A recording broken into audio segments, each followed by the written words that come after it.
आज का हमारा खाना बैंगनों का भुर्ता।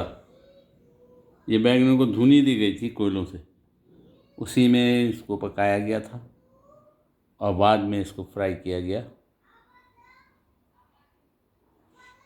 ये खूब से कहलाता है लबनानी रोटी के साथ।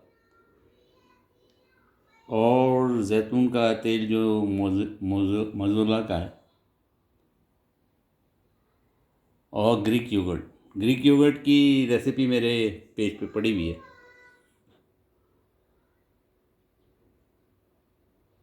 इसमें शहद का इस्तेमाल किया है, योगर्ट है, दही और शहद का इस्तेमाल किया है। जेली के क्रिस्टल उस पर डाले गए।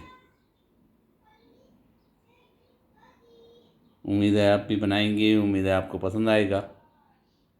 खाने में बहुत टेस्टी है।